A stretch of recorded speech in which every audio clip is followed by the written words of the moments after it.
Kuliah Hukum Anti Monopoli dan Persaingan Curang. Topik kelima dari 75 topik. Sejarah Hukum Persaingan Usaha. Bagian ketiga. Asas, tujuan dan manfaat persaingan sehat. Asas dari Undang-Undang Nomor 5 Tahun 1999 sebagaimana diatur pada Pasal 2 bahwa pelaku usaha di Indonesia dalam menjalankan kegiatan usahanya berasaskan demokrasi ekonomi dengan memperhatikan keseimbangan antar kepentingan pelaku usaha dan kepentingan umum. Asas demokrasi ekonomi tersebut merupakan penjabaran Pasal 33 UUD 1945 dan ruang lingkup pengertian demokrasi ekonomi yang dimaksud dapat ditemukan dalam penjelasan Pasal 33 UUD 1945. Demokrasi ekonomi pada dasarnya dapat dipahami dari sistem ekonomi sebagaimana diamanatkan dalam Undang-Undang Dasar. Dalam Risalah Sidang BPUPKI pada tanggal 31 Mei tahun 1945 dapat diketahui bahwa Supomo selaku Ketua Panitia Perancang UUD menolak paham individualisme dan menggunakan semangat kekeluargaan yang terdapat dalam masyarakat pedesaan Indonesia.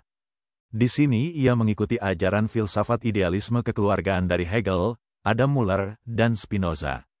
Adam Muller adalah penganut aliran neo-romantisme Jerman, aliran yang timbul sebagai reaksi terhadap ekses individualisme revolusi Prancis. Adapun tujuan dari Undang-Undang Nomor 5 Tahun 1999 sebagaimana diatur pada Pasal 3 adalah untuk 1. Menjaga kepentingan umum dan meningkatkan efisiensi ekonomi nasional sebagai salah satu upaya untuk meningkatkan kesejahteraan rakyat. 2. Mewujudkan iklim usaha yang kondusif melalui pengaturan persaingan usaha yang sama bagi pelaku usaha besar, pelaku usaha menengah dan pelaku usaha kecil. 3. Mencegah praktik monopoli atau persaingan usaha tidak sehat yang ditimbulkan oleh pelaku usaha. Dan 4. Terciptanya efektivitas dan efisiensi dalam kegiatan usaha. Dua hal yang menjadi unsur penting bagi penentuan kebijakan atau policy objektif yang ideal dalam pengaturan persaingan di negara-negara yang memiliki undang-undang persaingan adalah kepentingan umum atau public interest dan efisiensi ekonomi atau economic efficiency. Ternyata dua unsur penting tersebut, Pasal 3a, juga merupakan bagian dari tujuan diundangkannya Undang-Undang Nomor 5 Tahun 1999. Pasal 2 dan 3 menyebutkan asas dan tujuan utama Undang-Undang Nomor 5 Tahun 1999. Diharapkan bahwa peraturan mengenai persaingan akan membantu dalam mewujudkan demokrasi ekonomi sebagaimana dimaksud dalam Pasal 33 Ayat 1 UUD 1945, Pasal 2, dan menjamin sistem persaingan usaha yang bebas dan adil untuk meningkatkan kesejahteraan rakyat serta menciptakan sistem perekonomian yang efisien, Pasal 3. Oleh karena itu, mereka mengambil bagian pembukaan UUD 1945 dan demokrasi ekonomi, dan yang menuju pada sistem persaingan bebas dan adil dalam Pasal 3 huruf A dan B, Undang-Undang Nomor 5 Tahun 1999. Hal ini menandakan adanya pemberian kesempatan yang sama kepada setiap pelaku usaha dan ketiadaan pembatasan persaingan usaha, khususnya penyalahgunaan wewenang di sektor ekonomi. Selaku asas dan tujuan, Pasal 2 dan 3 tidak memiliki relevansi langsung terhadap pelaku usaha, karena kedua pasal tersebut tidak menjatuhkan tuntutan konkret terhadap perilaku dunia usaha. Walaupun demikian, kedua pasal tersebut harus digunakan dalam interpretasi dan penerapan setiap ketentuan dalam Undang-Undang Nomor 5 Tahun 1999. Peraturan persaingan usaha agar diinterpretasikan sedemikian rupa sehingga tujuan-tujuan yang termuat dalam Pasal 2 dan 3 tersebut dapat dilaksanakan seefisien mungkin. Misalnya, sehubungan dengan penerimaan dan jangkauan dari rute of reason dalam rangka ketentuan tentang perjanjian-perjanjian yang dilarang, sebagaimana dalam Pasal 4-16, harus diperhatikan bahwa Pasal 2 dan 3 tidak menetapkan tujuan-tujuan yang dilaksanakan dalam bidang sumber daya manusia melalui kebijakan struktural dan perindustrian. Dalam aktivitas bisnis dapat dipastikan terjadi persaingan, atau competition, di antara pelaku usaha. Pelaku usaha akan berusaha menciptakan, mengemas, serta memasarkan produk yang dimiliki baik barang atau jasa sebaik mungkin agar diminati dan dibeli oleh konsumen. Persaingan dalam usaha dapat berimplikasi positif, sebaliknya, dapat menjadi negatif jika dijalankan dengan perilaku negatif dan sistem ekonomi yang menyebabkan tidak kompetitif. Dari sisi manfaat, persaingan dalam dunia usaha adalah cara yang efektif untuk mencapai pendayagunaan sumber daya secara optimal. Dengan adanya rivalitas akan cenderung menekan ongkos-ongkos produksi sehingga harga menjadi lebih rendah serta kualitasnya semakin meningkat. Bahkan lebih dari itu, persaingan dapat menjadi landasan fundamental bagi kinerja di atas rata-rata untuk jangka panjang dan dinamakan keunggulan bersaing yang lestari, atau Sustainable Competitive Advantage, yang dapat diperoleh melalui 3 strategi generik, yakni keunggulan biaya, diferensiasi, dan fokus biaya. Dalam perspektif non-ekonomi bahwa persaingan mempunyai aspek positif. Ada 3 argumen yang mendukung dalam bidang usaha. Pertama, dalam kondisi penjual maupun pembeli terstruktur secara teoritis, masing-masing berdiri sendiri sebagai unit-unit terkecil dan independen, yang ada dalam persaingan, kekuatan ekonomi atau yang didukung oleh faktor ekonomi menjadi tersebar dan terdesentralisasi. Dengan demikian, pembagian sumber daya alam, atau SDA, dan pemerataan pendapatan akan terjadi secara mekanik, terlepas dari campur tangan kekuasaan pemerintah maupun pihak swasta yang memegang kekuasaan. Gagasan melepaskan aktivitas, termasuk aktivitas ekonomi, dari campur tangan penguasa, khususnya pemerintah, ini sejalan dengan ideologi liberal yang mewarnai sistem pemerintahan negara-negara barat. Kedua, berkaitan erat dengan hal di atas, sistem ekonomi pasar yang kompetitif akan dapat menyelesaikan persoalan-persoalan ekonomi secara impersonal, bukan melalui person pengusaha atau birokrat. Dalam keadaan seperti ini, kekecewaan politis masyarakat yang usahanya terganjal keputusan pengusaha maupun penguasa tidak terjadi. Dengan kalimat yang lebih sederhana, dalam kondisi persaingan jika seorang warga masyarakat terpuruk dalam bidang usahanya, ia tidak akan selalu merasa sakit karena jatuh bukan karena kekuasaan person tertentu, melainkan karena sesuatu proses yang mekanistik, yaitu mekanisme permintaan dan penawaran. Hal seperti itu bisa dipastikan tidak akan terjadi dalam hal seseorang jatuh akibat keputusan penguasa dan pengusaha yang memegang dominasi ekonomi. Dalam ruang lingkup yang lebih luas, proses impersonal dan mekanistik dari persaingan ini bisa saja menentukan stabilitas politik suatu komunitas. Ketiga, kondisi persaingan juga berkaitan erat dengan kebebasan manusia untuk mendapatkan kesempatan yang sama dalam berusaha. Pada dasarnya setiap orang akan mempunyai kesempatan yang sama untuk berusaha sehingga hak setiap manusia untuk mengembangkan diri, atau the right to self-development, menjadi terjamin. Persaingan bertujuan untuk efisiensi dalam menggunakan sumber daya, memotivasi untuk sejumlah potensi atau sumber daya yang tersedia. Persaingan sempurna, monopoli dan oligopoli.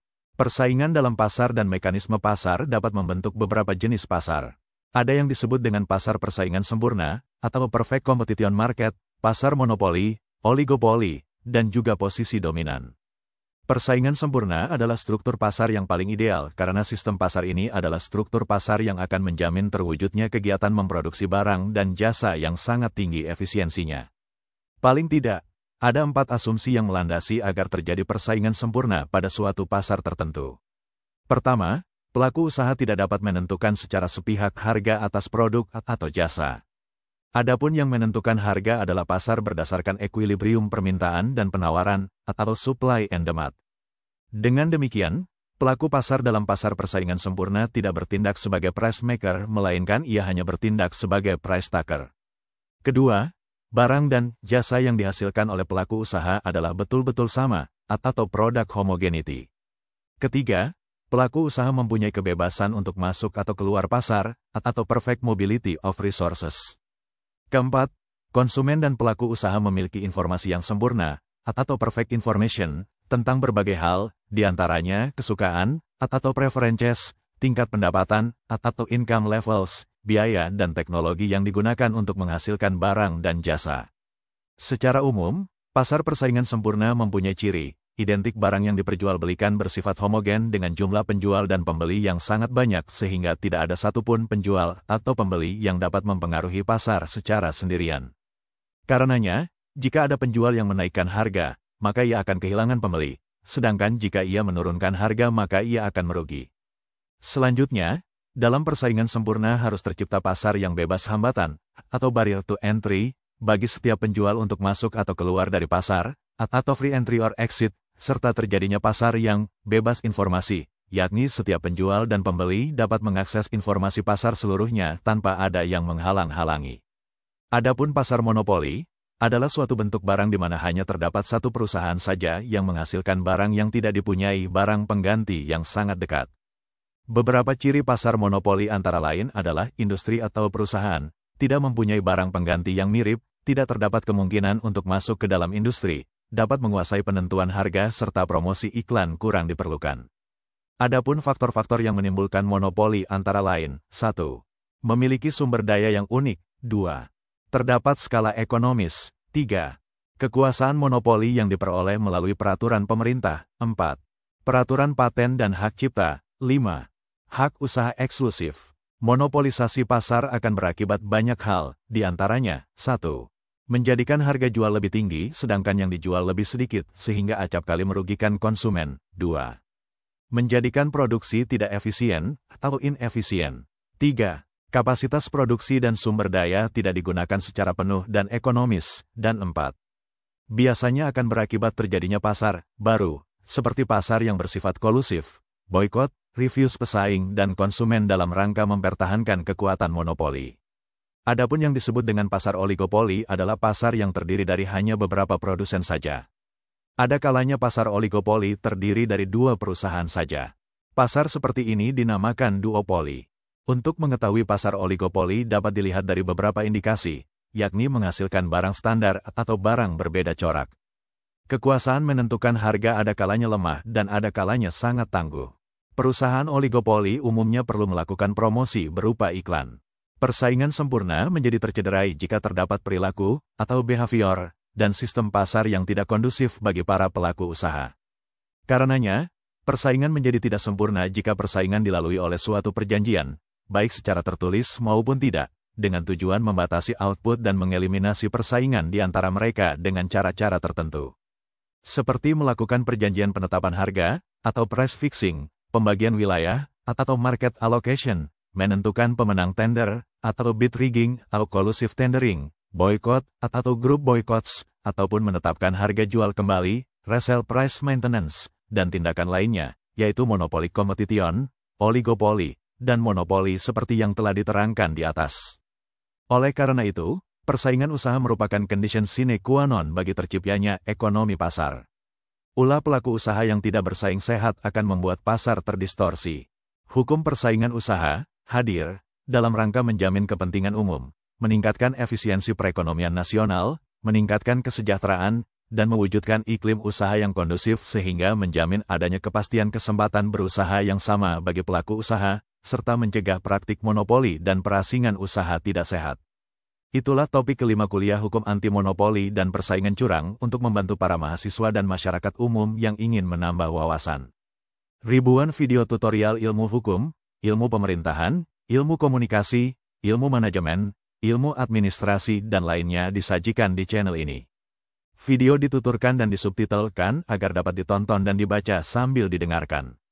Untuk pemahaman yang lebih baik, putar dan dengarkan video tutorial berulang-ulang. Subscribe dan like, agar Anda mendapatkan update tutorial lainnya. Bagikan juga link video ini, agar teman lain juga mendapatkan manfaat channel ini. Sekian dan terima kasih. Sampai jumpa.